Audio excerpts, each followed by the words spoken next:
Hello, let us see how does one levels up a Toxic Rain Raider build efficiently. Ranger's Raider is the best example of a rapidly moving and attacking character archetype, perfectly suited for farming juiced up content, quickly progressing through a map, and one that's able to finish the leveling phase in no time. It benefits from onslaught, phasing, and frenzy charges. Wielding a bow and using ranged attacks issue immense defensive and utility advantages over melee characters.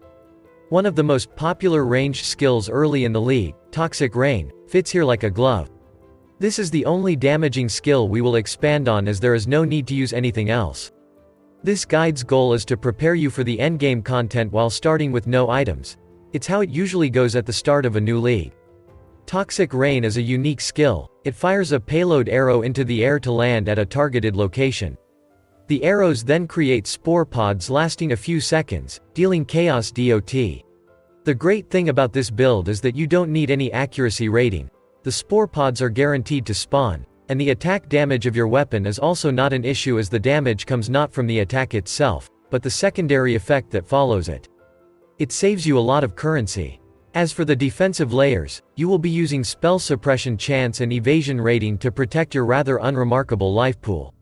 Remember that it is not a very tanky build and the distance you're keeping from your enemies is the primary defensive mechanics, a luxury that melee characters lack. Toxic Rain Raider is also one of the starter builds that can be kept and expanded on later in the league. It's very good even against the endgame threats. You can also use the Raider character for many other builds if you wish to keep it for later.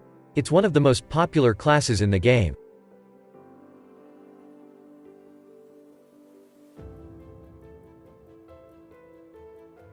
Toxic Rain is available at level 12, that's very early into the game.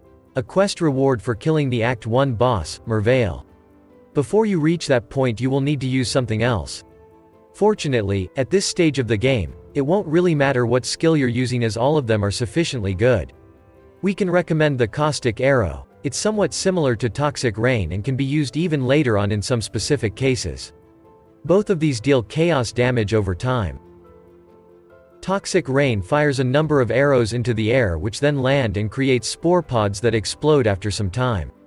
You don't really care about the initial impact or final explosion but the middle part, when the pod deals chaos damage over time. Note that it is no poison damage. Poison is an ailment that has to be caused by a hit. You don't deal any poison damage, as you will only occasionally hit anything, and your chance to poison should be 0%, this is just chaos. The spore pod's damage can overlap on a single enemy which is rare. Most skills prevent this shotgun effect, but here it is allowed. This is why the area of effect, the number of fired arrows per attack, attack speed, and skill effect duration are very helpful. If the boss is stationary, it lets you quickly overwhelm it with the number of spore pods. Link it with Mirage Archer, Void Manipulation, and Efficacy in Act 1. In Act 2 vicious projectiles and faster attacks support gems. Empower Support is a very expensive gem that has to be leveled up to work, and it's only good much later into the game. Ballista Toxic Rain is a tool you can use since Act 3, after you start noticing your damage against single targets could be improved. The Ballista Totem Support Gem allows you to link any projectile attack to it and have it fired from a totem. This way you can place a few of these and continue attacking while the totems will do so as well, using the same attack, which is Toxic Rain.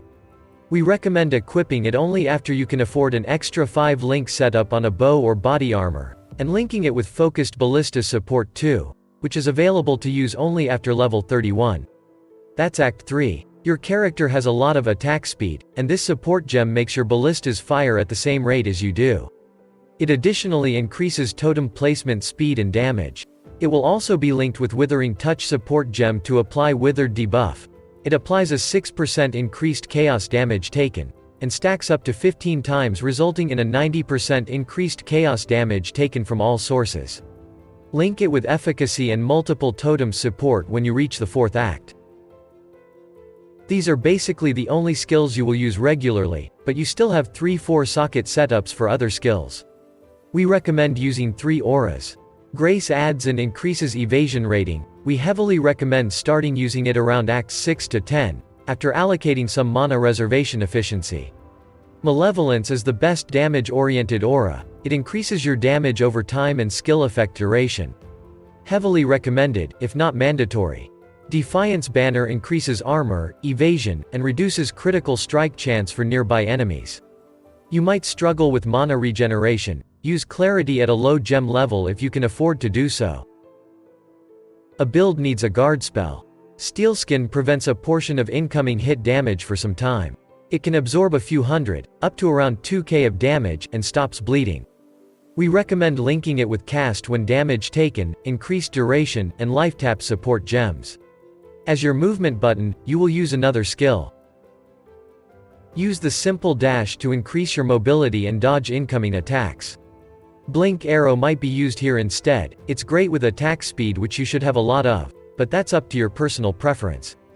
Withering Step grants you elusive and phasing buffs on use.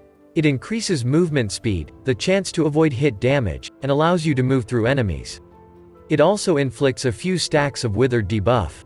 Phase Run can replace it. It grants phasing and increases movement speed, but it also lasts longer the more frenzy charges you've spent on this skill.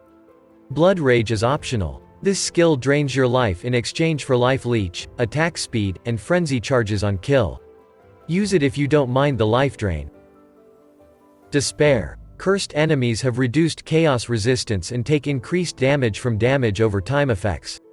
This curse can also be applied on hit via a rare ring modifier.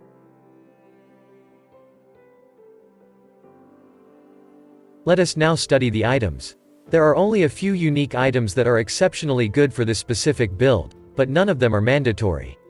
You should generally aim for high attack speed and chaos damage over time on your weapon, while all the other gear pieces can be used for their defensive values. During the very first acts, maximum life and elemental resistances. Later, evasion rating, and spell suppression chance.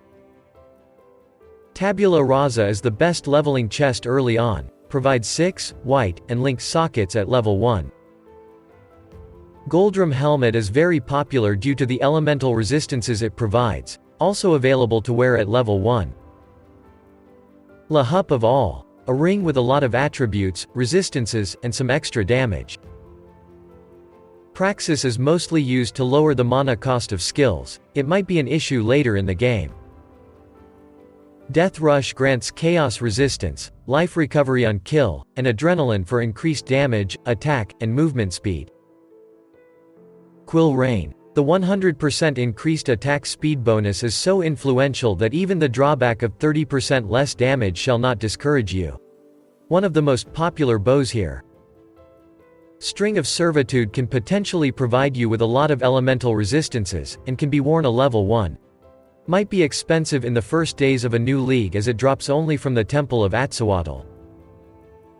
Devoto's Devotion is a great helmet due to the attack speed, chaos resistance, dexterity, evasion, and movement speed bonuses. Carcass Jack. Very good unique armor that provides life, elemental resistances, area damage, and area of effect. 7 League Step are the fastest boots in the game, but besides that, there's nothing else on them. Wanderlust can be used for movement speed, mana regeneration rate, and freeze immunity, all very desirable. Try to get 2 or 3 Quicksilver Flasks so you can have at least one active at all times. Jade Flask is especially useful around Act 5. You will probably need 1 mana flask if your mana regeneration rate doesn't allow you to attack continuously. Bismuth Flask is also good if you desperately need some elemental resistances, and if not, use a quartz or granite flask instead. Here on the passive skill tree, we've selected the best nodes for a Toxic Rain Ranger, more specifically Raider character. Nodes labeled as S tier are great and should always be picked. The large S tier blob with multiple passives in it is your starting route packed with the best nodes you can find. I tier passives shall be allocated later on, or perhaps not at all, that depends on your route. Passives described as B tier should be picked after allocating all the S tier ones. They're good but less potent, and forming a path up there costs a lot of points. You will mostly find useful the passives for spell suppression, maximum life, and evasion for durability, and for damage, attack speed, chaos damage, skill effect duration, and damage over time. The first notable you will pick is Ballistic. It increases projectile speed and damage. Note that the damage of Toxic Rain's DoT scales up with projectile damage, which is an exception. Going down you will encounter Heart of Oak for maximum life, chance to avoid stun, and life regeneration. The next one is Finesse, for attack speed, dexterity, and accuracy. One of the best nodes for bow-wielding attack-based DoT characters, Aspect of the Eagle. All of the improvements here will suit this build perfectly, except for accuracy. Wasting is the first passive that improves your chaos damage over time specifically, and additionally adds chaos resistance. Going further up you will come across Coordination for more attack speed, dexterity, and intelligence. Blood Siphon grants you maximum life, strength, and life on kill. All of it is great. Entropy increases the spore pod's duration and their damage over time. Maximum life, evasion rating, and spell suppression chance are your three primary defensive layers, all found in Revenge of the Hunted. Hunter's Gambit, a bow-oriented passive that also has DoT and skill effect duration upgrades, much like Entropy, but better. Charisma increases mana reservation efficiency, allowing you to fit more auras, very useful around Act 3. The one passive disconnected from the main block of the best passives is Exceptional Performance. It increases Spore Pod's duration. You can approach it by taking Reflexes or Avatar of the Hunt. Passives from the next tier are all over the place, so you might lack points to reach all of them. Reflexes, Constitution, Thick Skin, Quickstep, Intuition, Herbalism, Inveterate, Blood Drinker, and Resourcefulness are all defensive ones, for spell suppression and maximum life mostly. Avatar of the Hunt, Farsight, and Fangs of the Viper grants more damage. Passives from the last, B tier, are at the top right corner of the skill tree. Cold-Hearted Calculation, Growth and Decay, and Written in Blood are defensively oriented. For damage we recommend Atrophy, a very powerful notable, one of the main reasons for allocating passives so high up in the first place. There's also Influence, which increases the effect of auras, which translates to more damage and evasion. Going for it you will also pick up a small node for reservation efficiency. Now the last part, Masteries. Plus 50 to maximum life, is the first life notable you can allocate via Herbalism or Blood Drinker. It's good. 10% increased maximum life, 10% reduced life recovery rate, is good after already accumulating some maximum life.